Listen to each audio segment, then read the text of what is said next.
What's up guys, my name is Eduardo and today we're going to focus on the bent arm stand. We're going to work on an easy progression just to get comfortable with hand engagement and just being upside down. From there we're going to gradually progress to the bent arm stand. So let's get started. So let's start off with the headstand and we're going to modify this so that it's comfortable to start and not as scary. We're also going to use a cushion so that you can have a little bit less pressure on your head, and then you could either reduce the cushion size if you have a smaller cushion or just end up using the floor or some kind of yoga mat. So let's start off on all fours.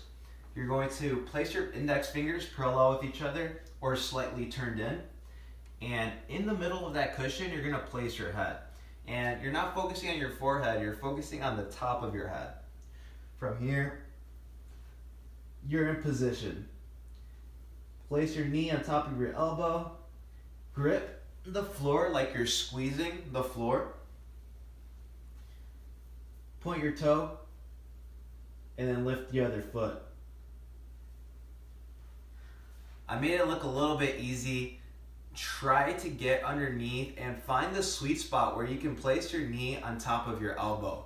From here you can gradually start increasing the leg length, but it has to be very slow. If you go over, you might end up going to the TV. So I also recommend doing this along the wall.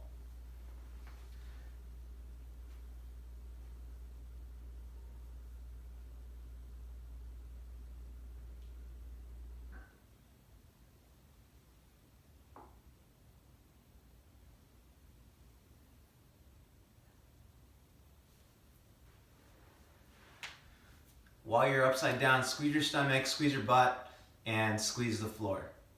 Up next is the crow pose, and you're biomechanically in a very similar position, except you're taking away one base of support. So instead of having your head on the floor, you're only focusing on your hands on the floor.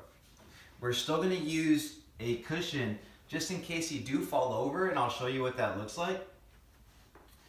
But same hand positioning, index fingers parallel or slightly turned in. You're going to start with your head on the floor, knees on top. You're in your headstand position, and what I want you to try to do is push into your fingertips and look up. Now you're in the crow position. This is your crow pose. Some people like to flare the knees out and bring the hands a little bit closer in. That's totally fine. And you can start from that standing position too, or that position from the squat. So I like to go index fingers because the next progression will translate a little bit easier this way. From here you're going to find the sweet spot from your knee to your elbow. Point one toe, point the other, and you're focusing on finger balance, shifting the weight between your fingertips and the heel of your palm. And if you do fall over, that's okay. Set up your position. You have your cushion. So now let's move on to the inverted press. And the inverted press starts with all fours as well. And then you pop up to the A-frame. And then you start pushing like a handstand push-up with your feet on the floor. So let's start on all fours. Same position as your crow. Your index fingers are parallel with each other. You're lifting your butt up in the air, and we call this the A-frame position. From here, you're going to lean forward and pop your forehead down into the floor. So now we're not focusing on the top of the head, we're focusing on the forehead. And to make this harder, bring your legs closer and gradually lean further. So A-frame position. Lean forward, keep the elbows closer as you move forward, down, and back up. Now we can bring the legs together and lean as far forward as you can, and you're going to feel like your feet are extremely light.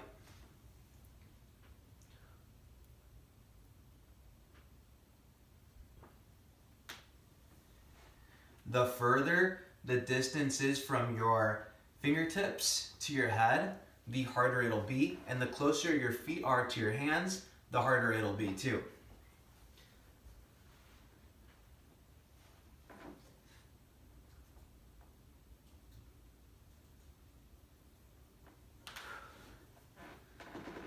So give that a try.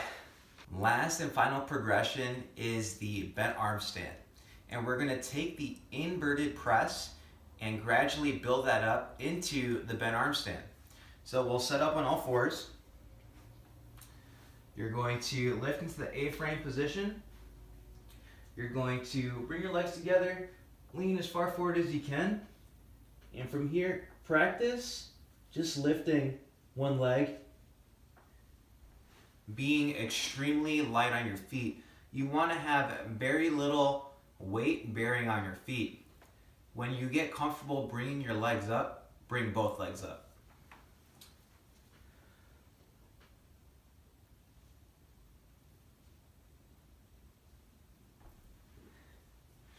And that's the bent arm stand in a tucked position. From here, you could extend one leg or both legs. Just do it nice and slow. And you're going to engage your core like you did the headstand in one complete line. The biggest difference between the bent arm stand alignment and the headstand alignment is that you're not coming in vertically, you're coming in at an angle.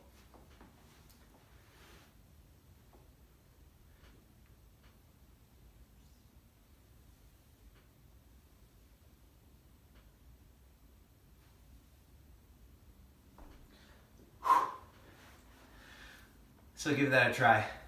All right, so just to recap, we went over the headstand, the crow pose, the inverted press, and then finally building up into the bent arm stand.